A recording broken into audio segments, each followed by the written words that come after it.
Clearly, I love Spider-Man Into the Spiderverse, but you probably already knew that. I mean, if you're even a little bit a Spider-Man fan, you like Spider-Man Into the Spiderverse. I mean, just look at my fucking profile picture, which looks awesome, by the way. Thank you, SSJ Blake, for drawing me this. I mean, look at Aqua. She looks so fucking cute. I want to die even more. Spider-Man Into the Spiderverse isn't just one of my favorite animated movies of all time. It's one of my favorite movies, period. When a movie's this good, they must have made some killer action figures when it came out, right? For the love of God! Please! Oh my fucking god, man. You think Hasbro's bad now? Well, back then they were just straight up shameless. Yes, this abomination was our very first action figures for Spider-Man Into the Spiderverse. It's embarrassing. All they did was repaint the comic Miles and Gwen, and they didn't even give him new heads. Like, this guy is supposed to be this guy. What were you trying to say, Hasbro? It wasn't until 2020, a whole 2 years after the movie came out, where we finally got some good Spider-Verse figures from Mafex. And it was around this time where even Marvel Legends redeemed themselves a little bit. It seems like fans of the Spider-Verse movie finally got some quality stuff. But those figures ain't shit compared to these. Oh, that's that good shit! These figures are made by a company called Sentinel. Now, if you're sitting there asking yourself, what the hell is a Sentinel? I don't blame you. They're mostly known for making statues and very robot-ish figures. You know, they made an Iron Man and a bunch of things like that. So when they were making Spider-Verse figures, it kind of came as a shock. I mean, this is the kind of stuff they were making, and then boom, Spider-Man. Now, you're probably wondering why I called these TikTok's favorite Spider-Man figures. Well, that's because TikTok will not shut the fuck up about these things. No one really knows why, but collectors on TikTok think that the Sentinel Spideys are like the peak of action figures ever. It's gotten to the point where if you post about a Spider-Man figure that isn't one of the Sentinels, you're gonna get comments from 14-year-olds going, man, this sucks, Sentinel's better. And since it's TikTok, they're probably gonna say bro in there at some point. Bro's talking about the Sentinel Spider. Shut the fuck up. No one likes you. Figure talk sucks. I'm gonna kick your ass, criminal. One piece on top. Anyway, Miles is first. You know, for all that shit I was talking about TikTok, maybe they were onto something, man, because this is the best Miles Morales figure I own. Sentinel did such a good job capturing Miles Morales' string bean ass proportions. I love the texture work on this figure. Him being from an animated movie, it would have been so easy for them to just, you know, do nothing. But thankfully that's not the case here. This figure looks fantastic. Not just because of the sculpted details, but also because of the paint.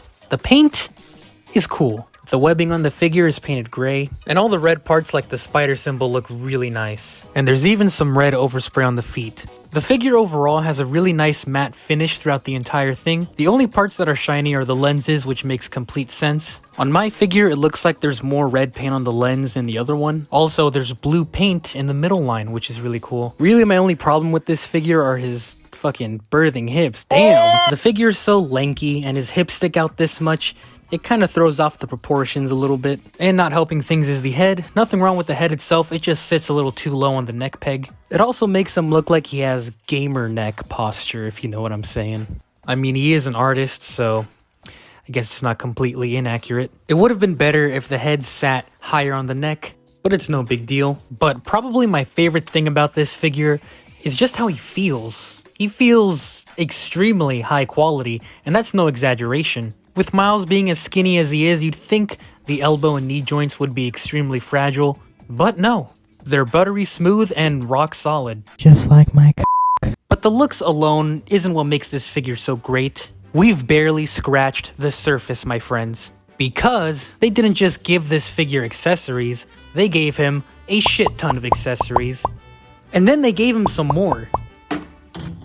Now, this is kind of a lot of shit, so I'm just gonna go ahead and speed right through this. You get relaxed hands, you get fists, you get open hands, you get a separate set of wall crawling hands, you get one right hand where he's holding a can of spray paint, and then you get a pair of, say it with me now, thwippers. Now, if you notice, these Thwippers have the webs coming out of them, and it's pretty cool. However, you can't take these out. They are just stuck on there, and I don't know how to feel about that. You get a cell phone and a hand to hold it. And this is really cool. There's a sticker on the phone to look like his home screen. It looks like his mural is his wallpaper, and I think he's calling his dad. You also get these pair of gripping hands, and these hands allow you to hold the included webline accessory. One end is for Miles to hold, and the other end is just a loop. But you can also use these hands to hold the included hammer. This is the mallet that Spider-Ham gave to Miles at the end of the movie, and the handle comes off so we can hold it. Now in the movie, he only holds it for like a second, but it's still a really cool accessory. If anything, this could be his Fortnite pickaxe. He also comes with this alternate confused head. Yeah, I'm confused too. I'm confused on why we got this head instead of an angry head. Wow, that is so much, and we're not even done yet. Jesus Christ. This figure actually comes with swappable parts to make it look like he's wearing the hoodie suit. And to start off, yes, you get the iconic Jordan 1s. There is no Nike swoosh, obviously for copyright reasons, but the rest of the details are there, even the pattern on the bottom of the shoe. And the high top is a separate piece so that it doesn't hinder any articulation. And I love the fact that the shoelaces are untied. They actually gave you a set of tied shoelaces? But why the fuck would I do that? Do you know who this is? Hey. Yeah? Your dick is out. Yeah, I'm aware. It's a choice. And now let's get this guy... And now let's get this guy assembled. Let the beat drop.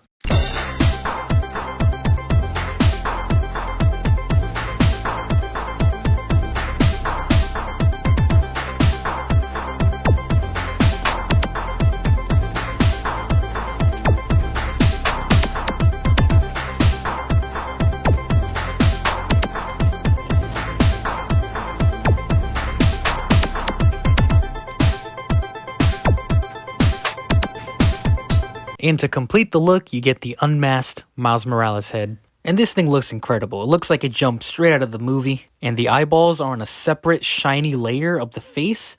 Kind of gross, but you know what? It works. And here he is fully suited up. Now, the fact that Sentinel included these parts is really cool. However, and I'm probably in the minority here, I kind of don't like it. Now, the shorts are fine. They look a little big, but the articulation is still there. And you even get a ball joint under the shorts. My main problem is this jacket area. This is how far the arms go down with the jacket on. They cannot go down any lower than this. Not to mention, it is extremely tight on the ball joint. It was such a pain to put on, and even now, if I move it any harsher than this, I feel like it's gonna break.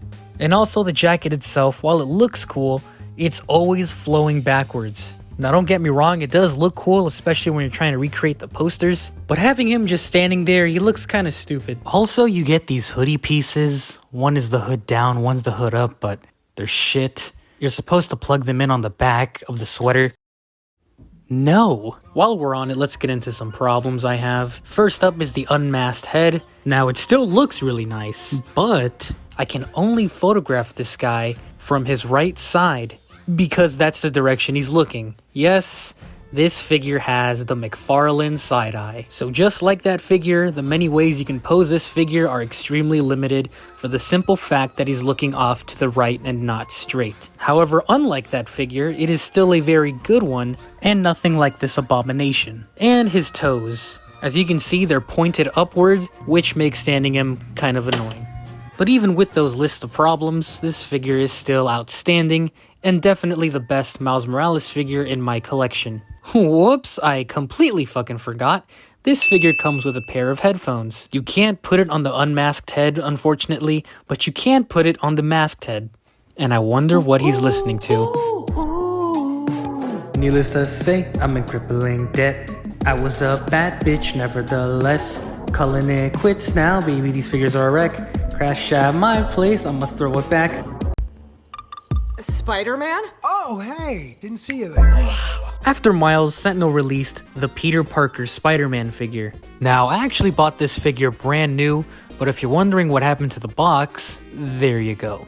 This guy seems to be the most sought after of the two, and for a good reason. This figure is a work of art. Yeah, I think it's a Banksy. The Miles Morales was great, but they improved on almost everything with this guy. The texture work is back and it feels so good. As well as the matte finish, it's everywhere on the figure except for the logo and the eyes. One thing about this figure that's really weird is the web lines are painted gold. I'm not really sure why, they're clearly black in the movie. The reason they painted it gold is because they wanted it to reflect light more. And also, I have no fucking idea. Not a big deal, at least the figure still feels high quality. Even more so than Miles Morales. Speaking of which, both of these figures almost have the exact same articulation. I didn't show Miles before because I wanted to compare them both at the same time, because they each have their little quirks. Both of their heads are on double ball pegs at both the top of the neck and the bottom, which means they have so much range. On Miles, it is a bit limited though. Now here's something about these figures that just blew my mind. These shoulders are only on a ball joint. That is literally it. There is no other joint in this shoulder, and look at how much range you get with just this one joint. These figures have more shoulder range than other import figures. Import figures with armpit joints, hinges, and all that stuff. But all these guys used was a ball joint. Like, that's crazy. This is proof that for good articulation, you don't just need a bunch of joints, you need good range. And then he's got a swivel at the bicep, your double jointed elbows, and he actually has wrist hinges. And you're probably thinking to yourself, well, yeah, dumbass, all import figures have wrist hinges. And yeah, Peter does, but not on Miles. That shit is just straight up gone. All of the hands for Miles are on pegs and not on hinges. To be fair, it's not that much of a big deal, but if you want to get this figure, let's say, crawling up the wall or something, you can't move his wrist down to complete the pose. But at least he makes up for it with this diaphragm and waist joint combo. So much range and crunch. It doesn't move back that much, but at least he crunches forward. Something modern companies should try and do more. Then he's got ball jointed hips. There's a thigh swivel inside the leg. There's small indents on the back of the legs. On Peter, these things are straight up craters, Jesus Christ. But this just means the leg bends in almost all the way. Then you have ankle and toe joints. Unfortunately, Peter's toes are curled upward, so it's very easy to tip him forward. Just like Miles, Peter has a wide variety of accessories, including an alternate stomach and crotch piece. This whole time we've had the figure in Peter Parker mode, but these allow us to turn him into Peter B. Parker. Let the beat drop.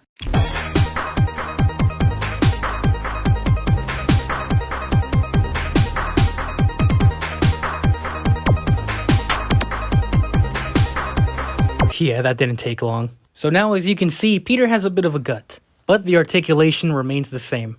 Once again, you get a pair of thwippers, and the webs are still not removable. I still don't know how to feel about that. One right hand where he's holding a cup of coffee. You get a pair of wall crawling hands, separate gesture hands, a set of hands without the gloves on. Apparently these are him typing on the keyboard, but by all means, do whatever you want with them. You get a pair of gripping hands, and of course, these are to hold the included 2 webline accessories, but you also get a set of triple web lines. These are to recreate the scene from the opening of the movie. Over the years, many companies have given us various web accessories, but this is the first time where we get one like this. You get a surprised face, and you get 2 Peter B. Parker faces. This first face is kind of goofy, I'm not even gonna lie. It looks like he's going, ooh, and looking off to his right. That damn side-eye, man. I mean, to be fair, the sculpt is okay, but I'm not a fan of the side-eye, so let's see what the other head looks like. Oh, come on!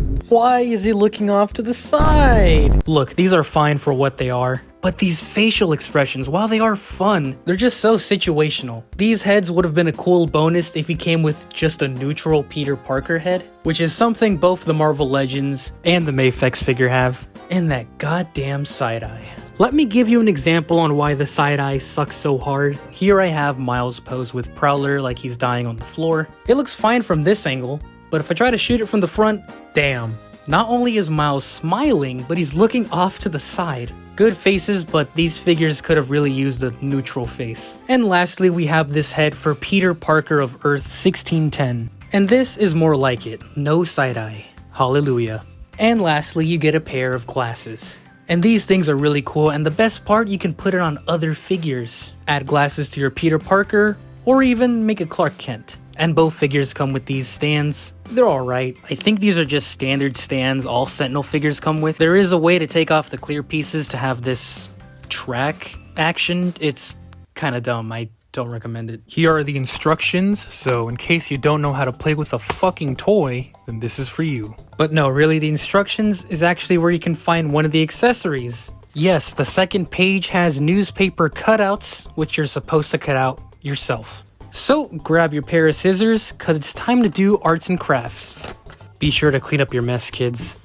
There is writing on these, but you can't really read them except for Spiderverse up in the corner. So here I cut out all 5 newspapers, and if you fold them all, you'll end up with something like this. You do in fact get hands to hold the newspaper, and this is just really cool. This is one of the most unique accessories I think a figure company has ever made, and all of these accessories are actually really awesome. I almost have no complaints.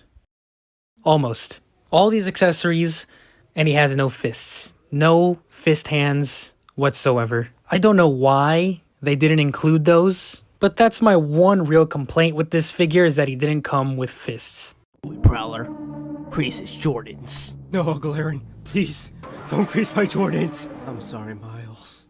Uncle Aaron, no! Now, when it comes to size, Peter is pretty much Marvel Legends scale at 6 inches, and Miles Morales is obviously a bit shorter. Here they are next to the Mafex Spider-Gwen figure. She's shorter than Peter, but slightly taller than Miles, which is actually movie accurate, so that's really cool. There is a Sentinel Gwen Stacy figure, but, you know, it's kind of not good. So here they are next to various Spider-Man Marvel Legends, and they actually scale really well with most of them. So whatever your collection looks like, these figures will fit right in. Here they are next to Spider-Man and the Figma Aqua.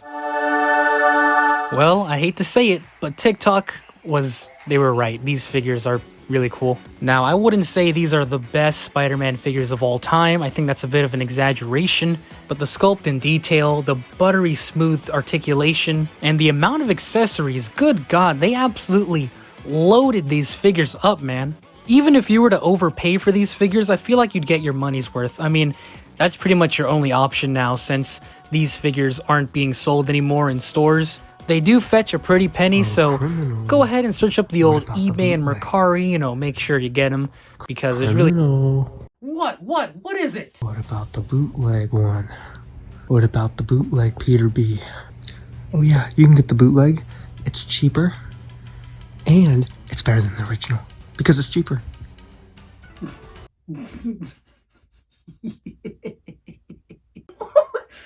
Buy the bootleg? What are you, fucking stupid? No, bro. No, don't tell me. Don't tell me you can't afford the real one. The bootleg you say. Needless to say, I keep her in check. She was at my place, nevertheless. Calling it quits now, baby, I'm a wreck. Unless I stuck by ya. You're the sunflower.